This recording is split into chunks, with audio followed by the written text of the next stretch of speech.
Good morning student. आज online class में पढ़ेंगे हम अधिगम की असेसमेंट की अवधारणा। तो पहले हमने पढ़ा था पेपर हमारा अधिगम असेसमेंट आकलन की अवधारणा। आकलन की अवधारणा बेसिक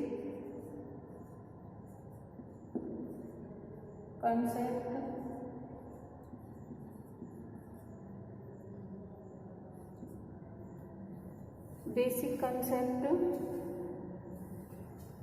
ऑफ असेसमेंट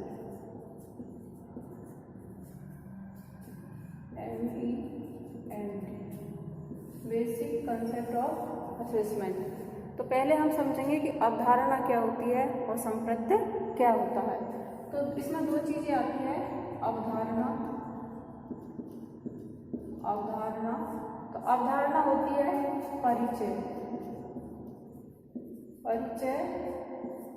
या पहले से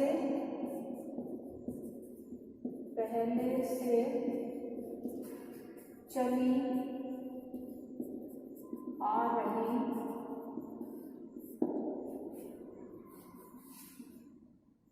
धारणा। पहले से चली आ रही धारणा यानी आकलन के संबंध में पहले से क्या धारणा चली आ रही है, क्या असेसमेंट चला रहा था, पहले असेसमेंट को क्या कहते थे, इसकी पहचान कैसे होती थी, तो वो अवधारणा कहलाती है। दूसरा होता है कंसेप्ट। तो कंसेप्ट क्या होता है, संप्रत्य।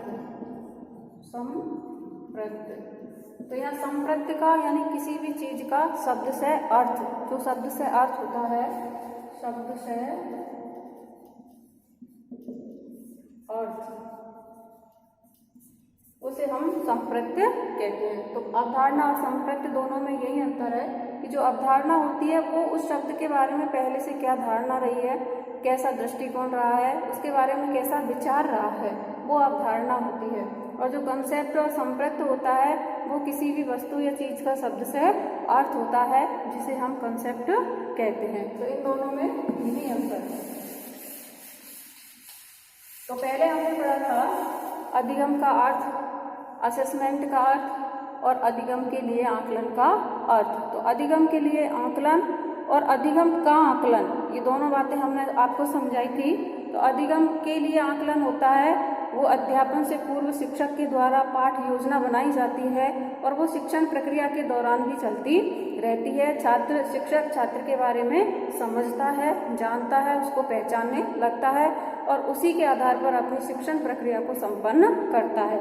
तो वो अधिगम के लिए आकलन होता है। अब आता है अधिगम का आकलन। तो अधिगम का आकलन वह होता है जब छात्र का पूरा सिलेबस हो जाता है, तो सिलेबस पूर्ण होने के बाद उसकी शैक्षिक उपलब्धि का पता लगाया जाता है, जिसके आधार पर वो अधिगम का आकलन होता है। फिर आता है तीसरे नंबर का है इसमें, वो है अधिगम के रूप में आकलन। अधिगम के रूप में आकलन। तो अधिगम के रूप में आकलन क्या होता है कि जब छात्र स्वयं पढ़ता है और पढ़ करके अपने साथी समूहों से यह पूछना चाहता है कि मैंने ये पाठ पढ़ लिया, इसमें से आप मुझसे प्रश्न पूछिए, या फिर मैंने जो पढ़ा है उसको आप सुन लीजिए। तो ऐसे अपने जब समूह में कहता है तो वो अधिगम के रूप में आकलन होता है। और चौथा है वो है अधिगम में आकलन। अधिगम में आकलन। तो यहाँ अधिगम में आकलन क्या होता है, अधिगम में आकलन वह होता है जब शिक्षक के द्वारा क्लास में पाठ पढ़ा दिया जाता है, पाठ पढ़ाने के बाद पूरी कक्षा को समूह में विभाजित कर दिया जाता है और समूह में बैठकर टीचर के द्वारा पढ़ाए हुए पाठ का छात्र डिस्कशन करते हैं, उस पर चर्चा करते हैं, उस पर विचार करते हैं और एक दूसरे से पूछते हैं। तो वो अधिगम में आकलन कहलाता है। तो अधिगम की जो आकलन की प्रक्रिया है वो 4 प्रकार से होती है। पहली है अधिगम के लिए आकलन, दूसरी है अधिगम का आकलन, तीसरी है अधिगम के रूप में आकलन और चौथी है अधिगम में आकलन। तो इस प्रकार से यह प्रक्रिया चलती रहती है। अब आती है कि आकलन असेसमेंट की अवधारणा। तो अवधारणा मैंने आपको अभी बताई थी, अवधारणा क्या होती है। अवधारणा वह होती है कि पूर्व में आकलन के पीछे क्या धारणा रही है, लोगों के क्या विचार रहे हैं, क्या लोगों ने सोचा, कैसा उनका दृष्टिकोण रहा है, वो अधिगम के लिए अवधारणा होती है, उसे हम अवधारणा कहते हैं। तो जो पहले क्या था, जो प्राचीन काल में शिक्षा का उद्देश्य था, वह उद्देश्य था बालक को ज्ञान प्रदान करना। क्या था? बालक को ज्ञान प्रदान करना। तो प्राचीन काल में शिक्षा का उद्देश्य था बालक को ज्ञान प्रदान करना। तो विद्यालय में भी यही उद्देश्य था कि बालक को सभी विषयों का ज्ञान प्रदान कराया जाए, और ज्ञान प्रदान करने के बाद बालक ने जो ग्रहण किया है उसका शैक्षिक मापन भी किया जाए। तो वो मापन की प्रक्रिया निम्न आधार पर की जाती थी। पहली थी लिखित परीक्षा के आधार पर, लिखित परीक्षा के आधार पर। दूसरी थी मौखिक परीक्षा के आधार पर, मौखिक परीक्षा के आधार पर। तीसरी थी प्रायोगिक परीक्षा के आधार पर, प्रायोगिक परीक्षा के आधार पर। और जो चौथी प्रकार थी वो थी कौशल प्रदान करना। वो क्या थी? कौशल प्रदान करना। अब इन 4 परीक्षाओं के आधार पर छात्र की शैक्षिक उपलब्धि का पता लगाया जाता था। पहली थी लिखित परीक्षा, दूसरी थी मौखिक परीक्षा, तीसरी थी प्रायोगिक परीक्षा, और चौथी थी कौशल प्रदान करना, जैसे कि किसी भी कार्य का प्रशिक्षण देना, जैसे कि तैरने का, साइकिल चलाने का, धनुष चलाने का, जो भी कुशलताएं छात्र को प्रदान की जाती थी, इनके आधार पर छात्र की शैक्षिक उपलब्धि का पता लगाया जाता है। तो पहले शिक्षा का उद्देश्य यही था कि बालक को ज्ञान प्रदान करना या सभी विषयों का ज्ञान प्रदान करना। लेकिन इसका यह दोष था कि यदि बालक को सभी विषयों का ज्ञान प्रदान करने से केवल शैक्षिक उपलब्धि का ही पता लगाया जाता था, बालक का सर्वांगीण विकास इससे नहीं होता था, यानी बालक के व्यक्तित्व का विकास नहीं होता था। तो बालक का व्यक्तित्व विकास हो तो इसलिए आकलन की प्रक्रिया को शिक्षा में लाया गया, और इसको लाने का श्रेय था प्रोफेसर राइस को। तो इसको शिक्षा में लाने का जो प्रसिद्ध थे वो थे, कौन थे? Professor rice. तो शैक्षिक जगत में लाने का श्रेय किसको जाता है?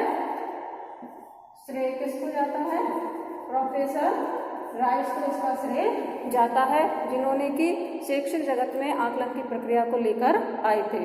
तो जब बालक शैक्षिक जगत में आकलन की प्रक्रिया आई तो शिक्षा का उद्देश्य क्या? वर्तमान में शिक्षा का उद्देश्य है बालक का सर्वांगीण विकास करना।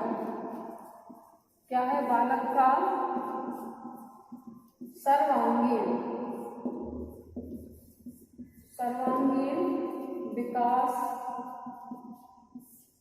करना। जब शिक्षा का उद्देश्य वर्तमान में बालक का सर्वांगीण विकास करना हो गया, तो इस सर्वांगीण विकास के आधार में बालक के सारे ही पक्ष आ जाते हैं, सभी पक्षों का आकलन किया जाता है, जैसे कि ज्ञानात्मक पक्ष, दूसरा है भावात्मक पक्ष, तीसरा है क्रियात्मक पक्ष,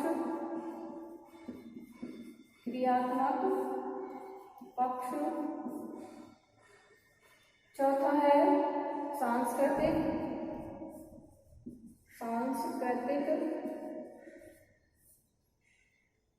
पक्ष, पांचवा है सामाजिक पक्ष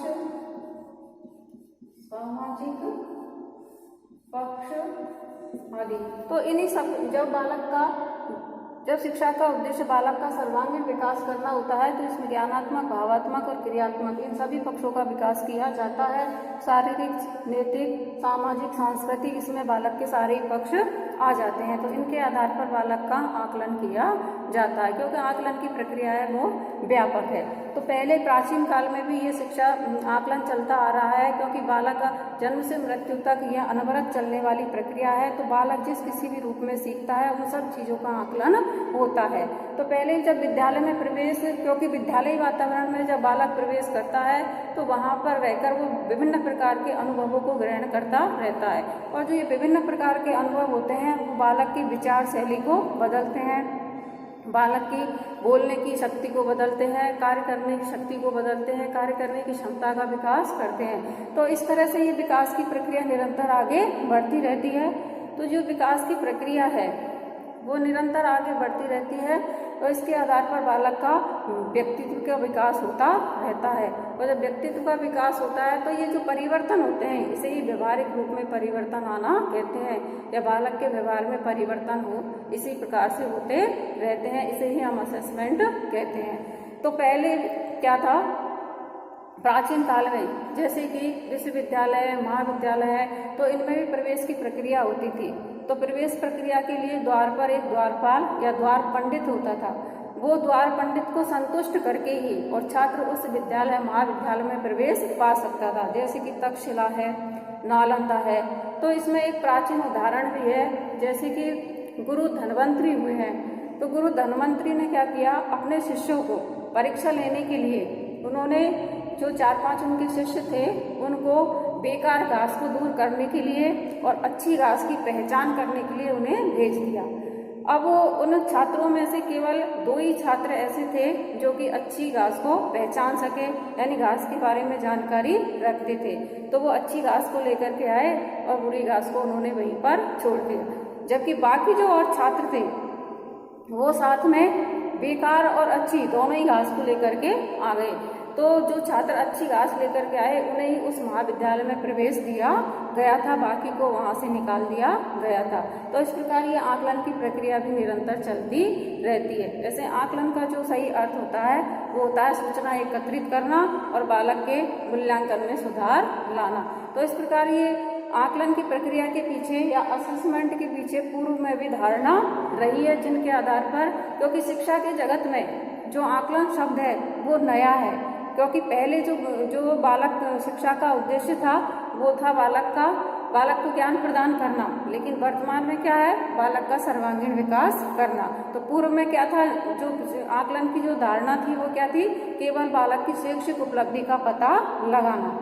लेकिन वर्तमान में आकलन की प्रक्रिया की क्या धारणा है कि बालक के सभी पक्षों का आकलन करना और उसके मापन मूल्यांकन में सुधार करना, उनको अंक प्रदान करना और उनको ग्रेड प्रदान करना, जिससे कि बालक के संपूर्ण व्यक्तित्व का विकास हो सके। तो आज के वीडियो में हमने आकलन की अवधारणा को समझा। तो आज की वीडियो में इतना ही, बस फिर मिलेंगे नए टॉपिक के साथ, तब तक के लिए धन्यवाद।